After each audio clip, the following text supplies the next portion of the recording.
I had told myself I'm going to do it. Let's tear apart these cells today. But hey, first, let's test these idle cells. Okay, I've been doing all these tests at 1 kilohertz. This is reading 41 ohms of resistance. 69 ohms of resistance. 41 ohms. 258 ohms. 258 ohms on this cell right there. We might investigate that one first. 260 ohms. Another very high one. 35 ohms. Let's investigate, shall we? Alright, so here's this cell. We recently flushed these out not too long ago. So it should not be that dirty.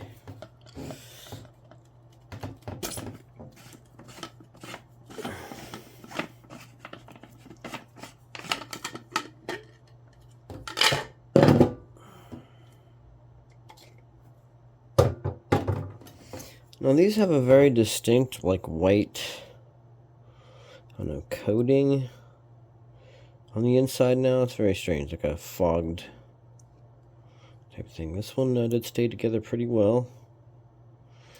You can see these connectors.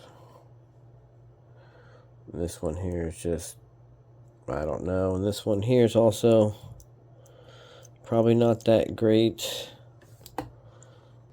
There's also a lot of exposed metal. See that on the top? Man. We're gonna pop the top.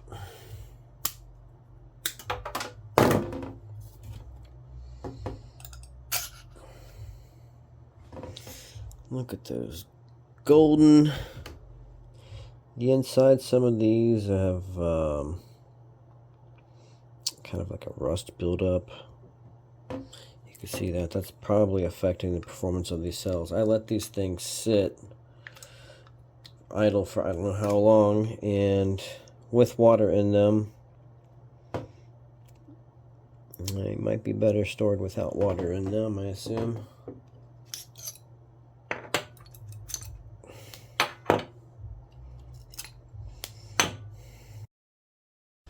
Oh, dead air, dead air.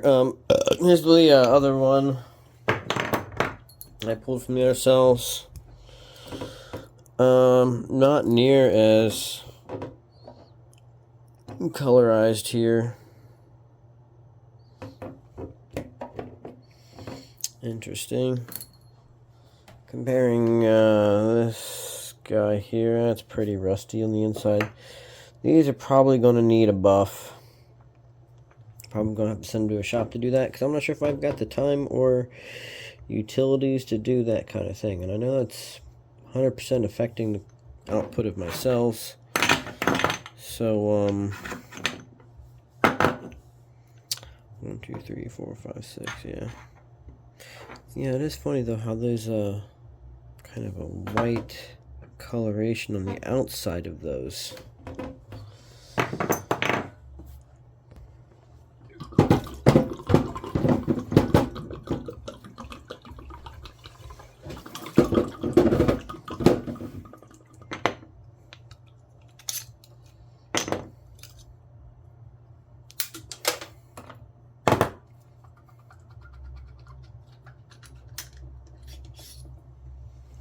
Beautiful color though. My phone's rocking out. It's like just like a beautiful amber color.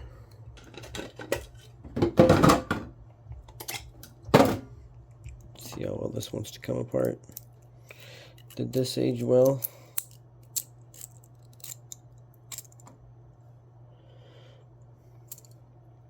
Nice. Probably reuse all these. These look excellent condition still. It's probably just those connections.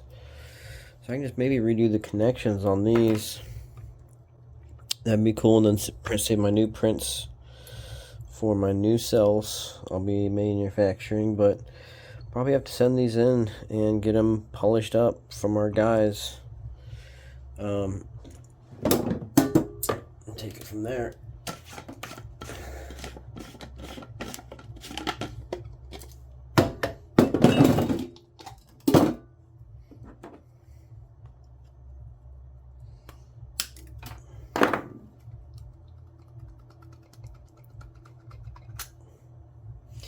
Look at that whole cape. Whole cape.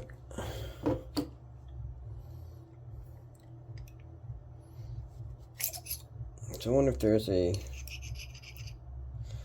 optimal way to store these cells for long term. I assume, draining them and drying them out entirely would be the case.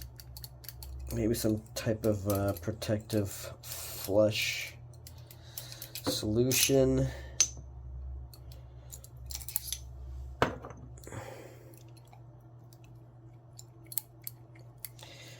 How long have these been in production is the question. Okay. That's the real question.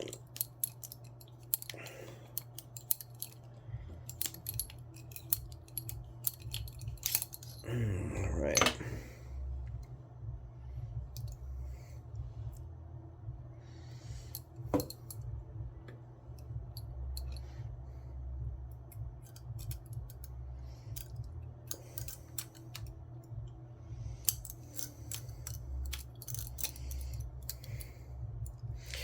Yeah, same goes for this guy. That connection is completely mashed. So, yep, new bottom piece. Couple easy connects on them.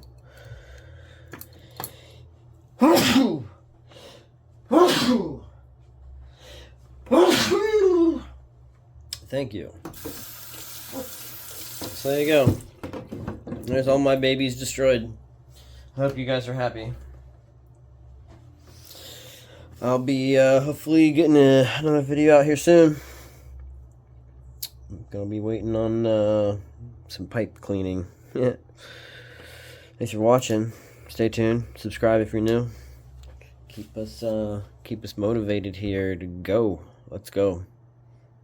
Polished all these inner tubes up by hand, and I'm not sure if this really shows it, but there's a gradient here laid out of kind of shiny stainless to more of like a gold or amber color. And I'm wondering what causes this, since these were all the 36 tubes that were in the cells. Is that based on like positive all the way to negative with these cells being in series? How does that affect cell operation? A lot of questions here. I'm going to take these through a sandblaster or maybe some kind of sanding thing. Same with these tubes right here. The insides are rather rusty. I need to get these fixed up. So just I want to show you guys that. Our cells are taking a bath. Agitate until foam. Dirty water.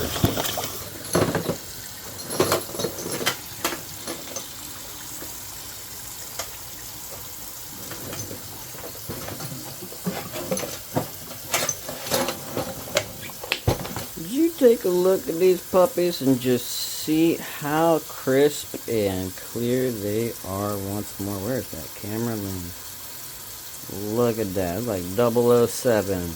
Captain, we're taking on water. We're taking out water. Bro, I am juiced right now. I am so excited. Doing these perps one more time.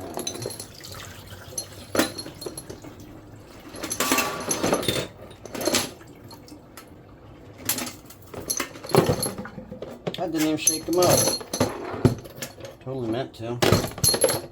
What I'm afraid of is that there's residue on the inside that must be dealt with.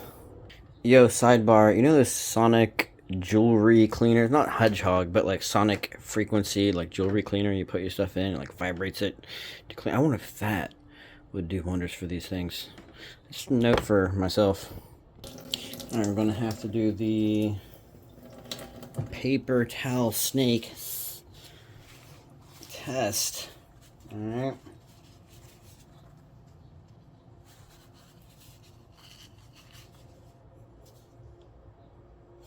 It's also very well like polished type of flavor. Not really like mirror finish, but definitely nothing but stainless steel. This looks remarkably clean.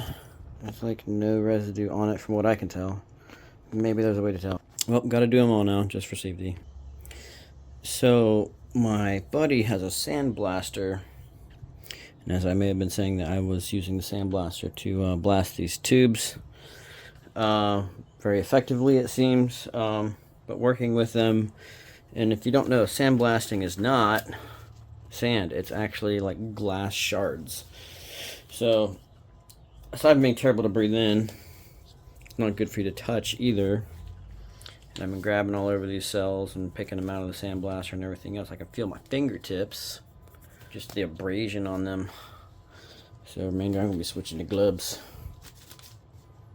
I forgot how much work 36 cells is? 32 cells? Yeah, 36. Damn.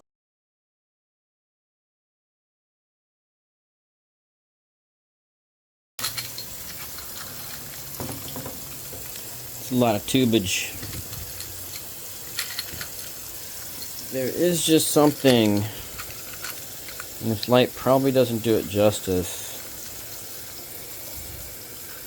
There's something so cool and beautiful about these cells and the discoloration in them. We're going to do some experimentation. Likely we're going to separate these cells and do tests between mostly silver versus the, let's say, anodized ones. Bro, we're still recording. Alright, here they are. I've kind of sorted them out. Except for these, I have to sort out the anodized ones.